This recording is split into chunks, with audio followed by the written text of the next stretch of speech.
Trust Vance when you need a friendly, reliable electrician. If it's time for new outlets, lighting, or panel replacement, we do it all. Be sure your home's electrical system is safe and functioning properly with a safety inspection. Save now on any electrical repair. Call Vance to schedule your appointment or book online today. Have you heard about refractive lens exchange? K2 Vision RLE means no glasses, no contacts, and no readers permanently. And you'll never develop a cataract. No glasses or readers. K2 Vision RLE. At Apple Valley News Now's Phase 3 Digital, we have the right message to grab attention and drive leads. Plus, the local expertise to connect you with new customers. Wherever your market is, we'll get results to build your business. Phase 3 Digital. Contact us today. What's bothering Archie? Door tap. Goldfish. Come on now, I draw the line on goldfish. All in the Family, Sunday night at 8 on MeTV. Jay Delia, Jessica Jalal, and Josh Colbreth. Good morning, Northwest. Right now on Apple Valley News Now live at 6. Smashed windows and broken furniture at a Kennewick restaurant. How this failed break-in fits a disturbing pattern. Plus, what crime data in Franklin County reveals and what stands out most to Sheriff Raymond. We'll have that story. Plus, after a fatal shooting near a Pasco truck stop this morning, the questions investigators are left to answer. And when will temperatures dip even further? Stacy is here. That's right. Enjoy that sunshine. We have a few clouds right now, but big changes in your weather forecast. I'll have the full and complete forecast coming up. The news at 6 starts right now. This is Apple Valley News Now at 6 on your side.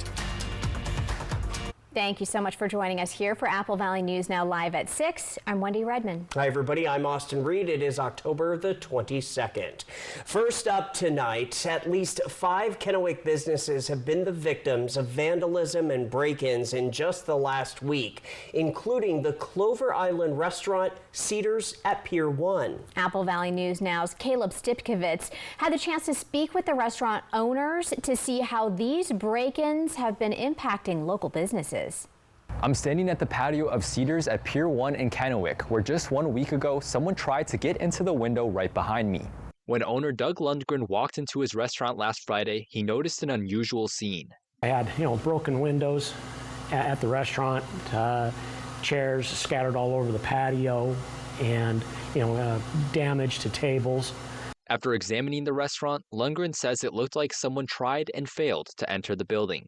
Although Cedars already had several security measures in place, including indoor security cameras and an alarm system that would have been triggered if someone fully broke through the double-paned windows, the culprit smashed through the restaurant's patio, causing $5,000 in damage. Lundgren says he doesn't know who the attackers are or why they may have gone after Cedars. You feel violated. You feel, for no apparent reason whatsoever. If it was just vandalism, I don't understand that at all. Attempted break-in, well, maybe someone was after something. Cedars is one of 5 Kennewick businesses to be targeted in just a week's time, a troubling trend that is putting business owners on edge. And after Lundgren and his co-owner saw some of the attempted break-ins, they decided to order an outdoor camera for their patio. But Cedars was vandalized before the camera came in the mail. In response to the recent break-ins, Kennewick police say businesses can ask for extra patrols if they feel worried, but Lundgren isn't sure if that will be enough. I don't feel okay. Yes, extra patrols, would be great, just as a deterrent, but they can't be here all the time, 24 hours a day. They got other things to do, more important things to do too. Extra repair costs after a break-in can add to what is already a difficult time for business owners. And our businesses need us more now than ever. Cedars is currently open from 4 to 9 p.m. Tuesday through Sunday. Reporting from Kennewick, Caleb Stipkovitz, Apple Valley News Now. All right, Caleb, thank you. The attempted break-in at Cedars is currently being investigated. Of course, stay with Apple Valley News Now on air and online for the very latest. Switching gears, and it's time to talk about your First Alert forecast. Absolutely. Beautiful day today. Did you enjoy it? I loved it. Yep. Amazing.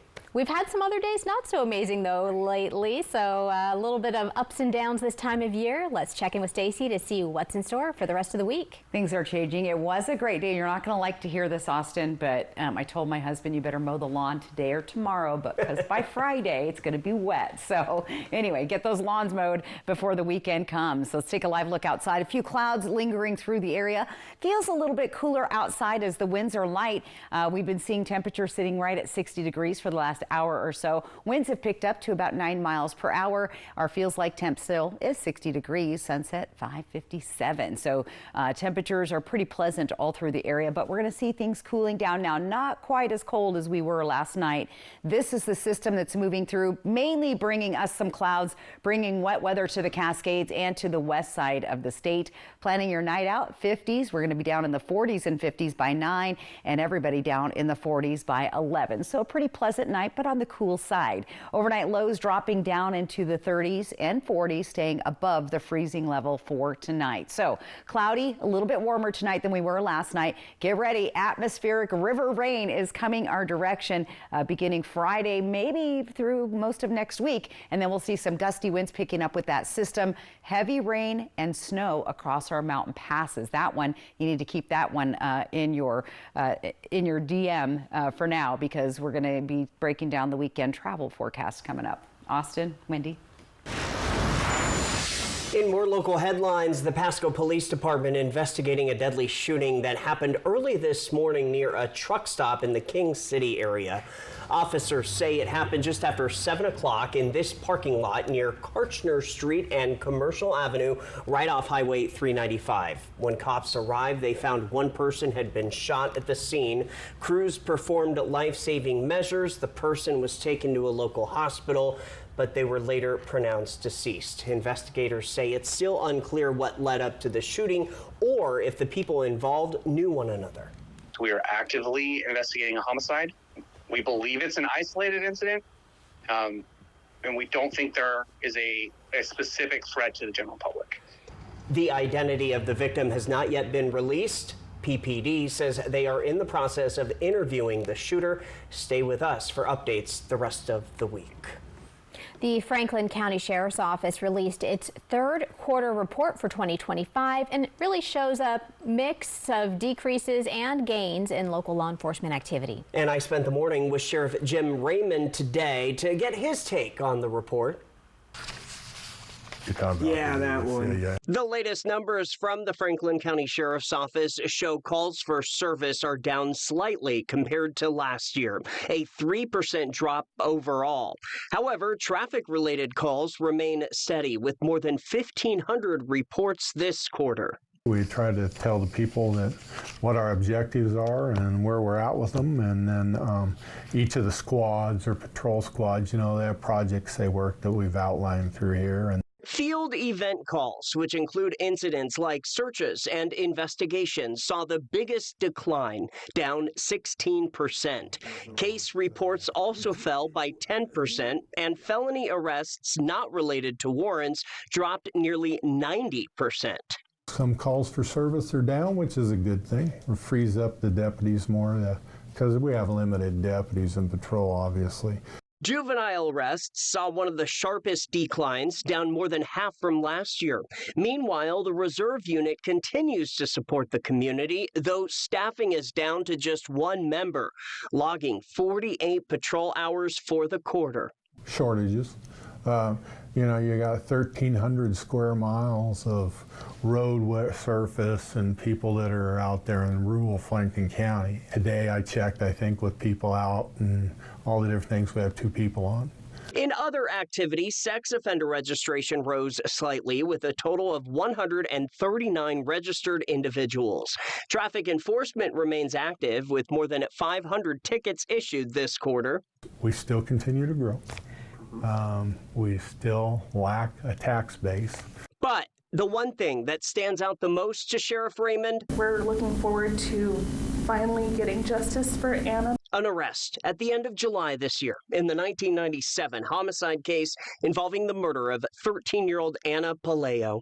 Using new DNA analysis, detectives identified 51-year-old Jesse Lee Castillo as the suspect. So when that homicide occurred, I was the sergeant in charge of the Tri-City Metro Drug Task Force. That's how long ago it happened. The Sheriff's Office says that these trends help identify where resources are needed the most and plans to continue adjusting staffing and strategies as the year closes out. If you would like to see the Sheriff's Office's full report, we do have a link. Just find this story on AppleValleyNewsNow.com.